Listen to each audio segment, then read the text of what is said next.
SIT ಬೇಕು, ತನಿಖೆ ಬೇಕು ಅಂತ ಹೇಳಿದವ್ರೆ ಅವರು. ಈಗ ತಿರ್ಗಾ ಎಲ್ಲ ಏನೇನೋ ಮಾತಾಡ್ತಾ ಇದ್ದಾರೆ. ಹತ್ತಡಿನೋ ಮುತ್ತೆ ಅವ್ರು ಪೊಲೀಸ್ ಅವರು, ಅವ್ರಿಗೆ ನಾವ್ ಯಾಕೆ ಇಂಟರ್ಫಿಯರ್ ಆಗ್ಬೇಕು, ಎಷ್ಟು ಗೋಡೆ ತೆಗಿಬೇಕು ಮಾಡಬೇಕು ಅಂತ ಹೇಳಿ ಅದಕ್ಕೇನ್ ಬೇಕಾದ್ರೆ ಅವ್ರು ಕೇಳ್ಕೊಳ್ಳಿ. ಷಡ್ಯಂತ್ರ ಅಂತ ಹೇಳಿದ್ರಲ್ಲ ಸರ್, ಅದಕ್ಕೆ ಬಿಜೆಪಿ ನಾಯಕರು ಸ್ವಾಗತ ಮಾಡಿದ್ದಾರೆ. DK ಶಿವಕುಮಾರ್ ಅವರು ಹೇಳಿದ್ರು.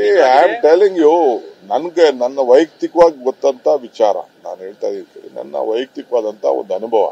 ಬಟ್ ಗವರ್ಮೆಂಟ್ ಇನ್ವೆಸ್ಟಿಗೇಷನ್ಗೆ ನಾನು ಭಾಗಿಯಾಗ್ತಾ ಇರಲಿಲ್ಲ. ಇಲ್ಲ ಅಂತಂದ್ರೆ ನಮ್ಮ ಹೋಮ್ ಮಿನಿಸ್ಟ್ರು ಅಲ್ಲಿ CM ಆಗ್ಲಿ, ಇದನ್ನ ನಮ್ಮ CLPಲಿ ನಮ್ಮ ಇವರ MLAಗಳು ಇಲ್ಲಿ ಮಾತಾಡಿದ್ದಾರೆ.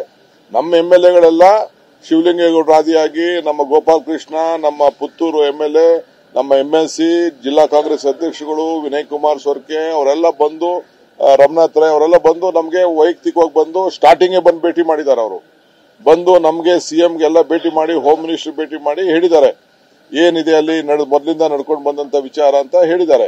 ನಾವು ಅದನ್ನ ಒಬ್ಬ ರೂಲಿಂಗ್ ಗವರ್ಮೆಂಟ್ ಆಗಿದ್ಕೊಂಡು ನಾವು ಮಾತಾಡಬಾರ್ದು ಅಂತ ಅನ್ಬಿಟ್ಟು ನಾವೇನು ಮಾತಾಡಕ್ ಹೋಗಿರ್ಲಿಲ್ಲ. ನಮ್ಮ ಪಾರ್ಟಿಲೂ ಡಿಸ್ಕಷನ್ ಆಯ್ತು. ನಮ್ಮ ಪಾರ್ಟಿಲೂ CM ಹೇಳಿದ್ದಾರೆ, ಪಾರ್ಟಿಯವ್ರಿಗೆ ನಾನು ಯಾವ್ದು ಅನ್ಯಾಯ ಬಿಡಲ್ಲ, ಕಾನೂನು ಪ್ರಕಾರ ಮಾಡ್ತೀನಿ, ಯಾರ್ಯಾರು ತಪ್ಪು ಮಾಡಿದ್ದಾರೆ, ಯಾರ್ಯಾರು ಸ್ಟೇಟ್ಮೆಂಟ್ ಮಾಡಿದ್ದಾರೆ ಅವರೆಲ್ಲರ ಮೇಲೂ ಕ್ರಮ ಕೈಗೊಳ್ತೀವಿ ಅಂತ. ಈಗ ಅದಕ್ಕೆ ಯಾರೊಬ್ಬ ಕುಮ್ಮಕ್ ಕೊಡ್ತಾ ಇದ್ದಾರೆ, CMನೇ ಕೊಲೆಗಾರ ಅಂತ ಹೇಳಿದ್ದಾನೆ. ಗೊತ್ತಿದೆಯಾ ನಿಮ್ಗದು? ನೀವ್ ಯಾರು ಅದನ್ನ ಹಾಕಿಲ್ಲ. ನೀವು ಅವನು ಯಾರೊಬ್ಬ ಹಿನ್ನೆಲೆಯಲ್ಲಿ ಯಾರೊಬ್ಬ ಇದ್ದಾನೆ, ಇದಕ್ಕೆ ಅವನು CMನೇ ಕೊಲೆಗಾರ ಅಂತ ಹೇಳಿದ್ದಾನೆ.